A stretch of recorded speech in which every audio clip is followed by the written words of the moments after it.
see the world. I don't know if you've heard of an author by the name of Shannon Gibney. I hope I'm pronouncing your last name correctly. I am absolutely. Am I pronouncing your name correctly?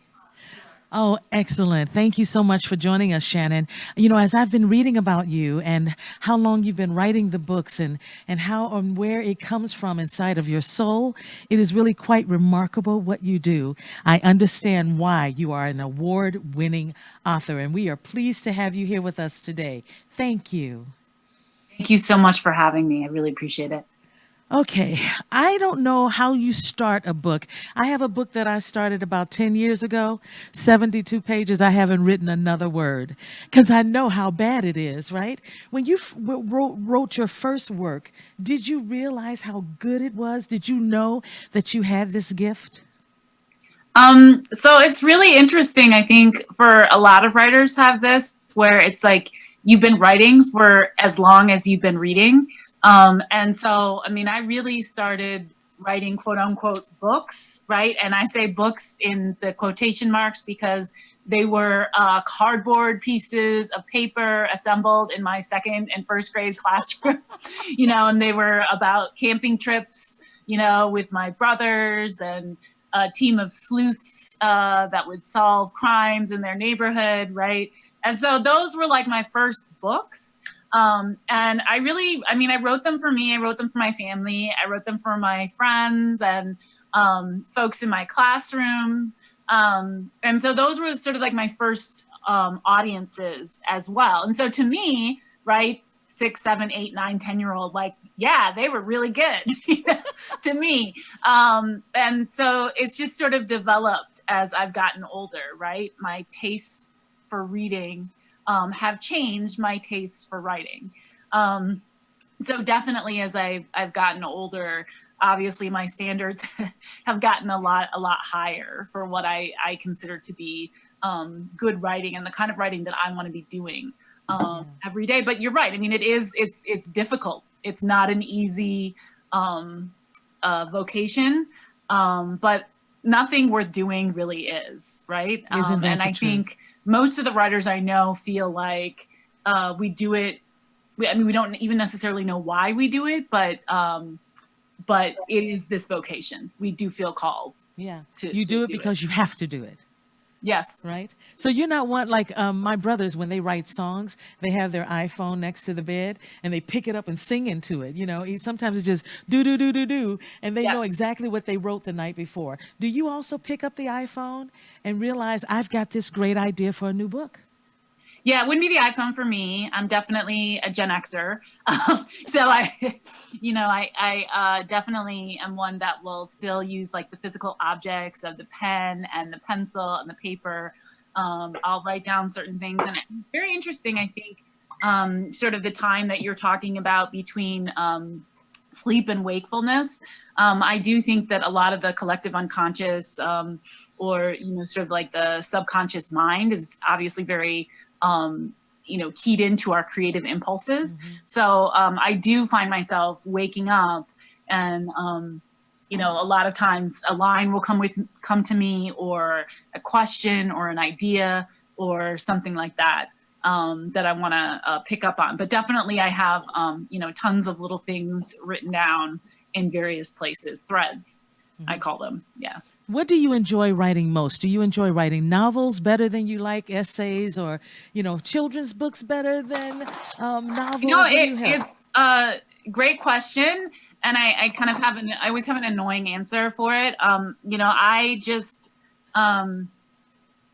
write what comes to me, and I kind of let other people decide what genre it's in, and that makes it sound like it makes me sound like I don't understand genre, which I do. I understand genre very well and the genre rules, right? There's a specific amount of rules that you have to understand if you're going to write good literary fiction. There's a specific amount of rules you have to understand if you're going to write a children's picture book. And I've been engaged my whole life and continue to be engaged in learning all those rules.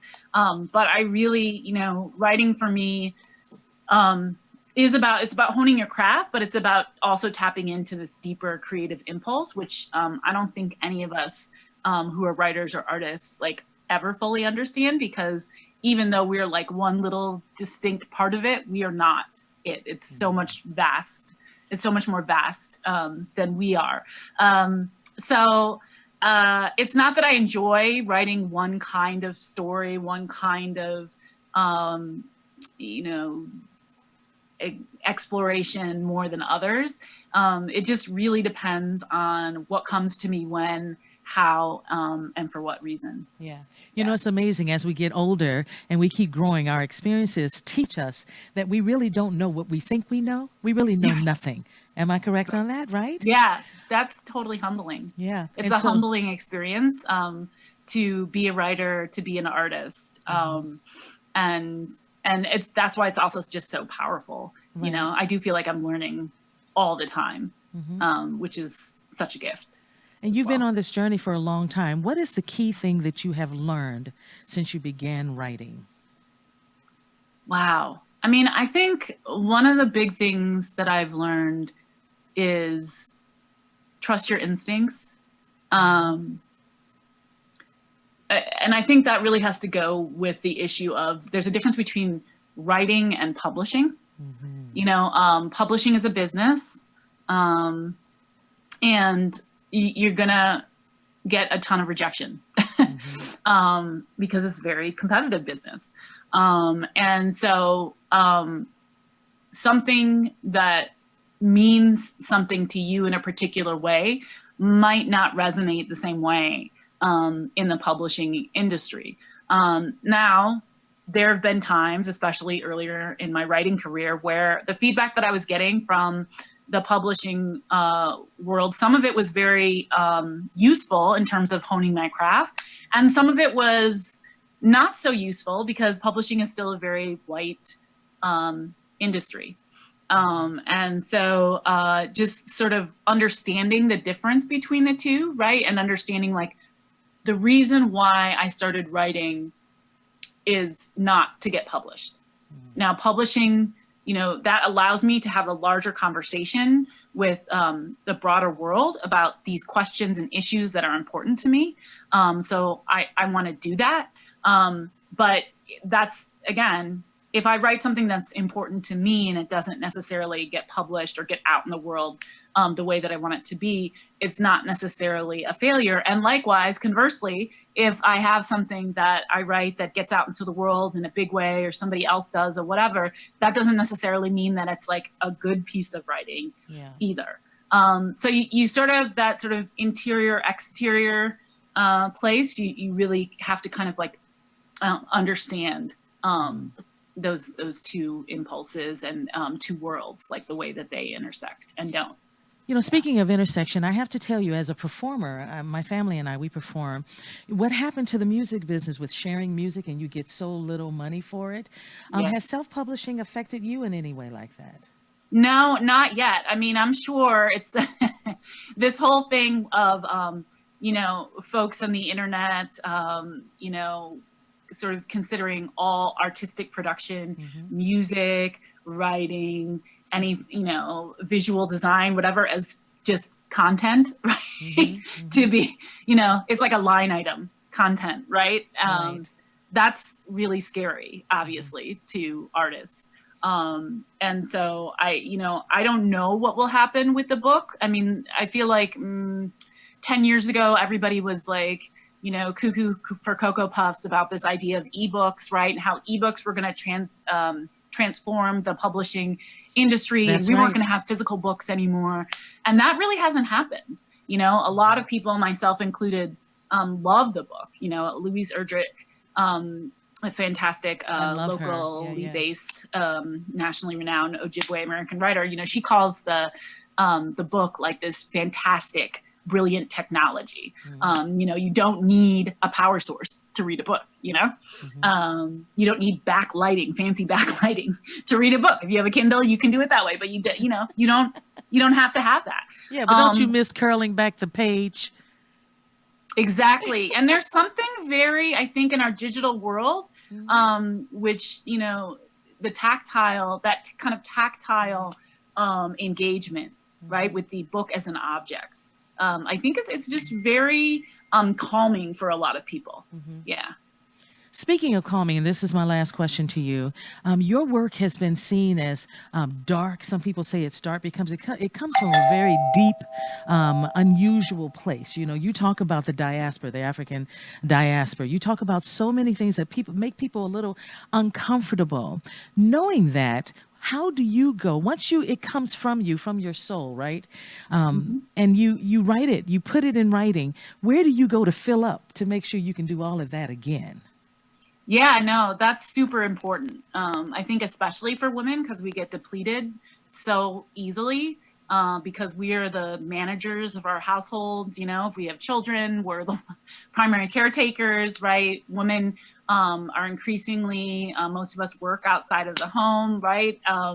So being able to have that space of quiet, solitude, every day. You know, I know a lot of women can't do that, right? But even if it's like 5 or 10 minutes, it's super important. Right. So yeah. So I meditate. I read. I run. I run every day. I'm addicted to running. So yeah. Well, I love Yeah. that you are living right here in Minnesota and that you keep pouring it out for us. Thank you so much for doing that. If people want to know how to get a hold of your books or where they can find more about you, where do they go? You can go to shannongibney.com. That's my website. But I would just say, you know, my books are available wherever books are sold. I don't know if I'm allowed to say this. I'm anti-Amazon and pro indie booksellers. Yay! Support your indie booksellers, especially right now in the COVID-19 crisis. So, and many, we have an amazing indie bookstore scene here in Yes, the we Twin do. Cities and beyond. And many of them are selling books online for you. They will deliver to your house. So definitely support your local indie bookstore. Well, stay safe, stay healthy. I know this is a difficult time, especially for your children, your two beautiful Liberian children, but I know that you will do just fine. We're all going to make it through this. I'm We so are. honored to talk to you, Shannon. Thank you for joining us. Thank you so much. Appreciate you. And All everybody right. take care out there. Read Thank up. you. All right. Of course, you can always go to rockwhatyougotlive.com and find out more information because there's so much more to tell you about. Just stay tuned. So much more is coming up in just a moment.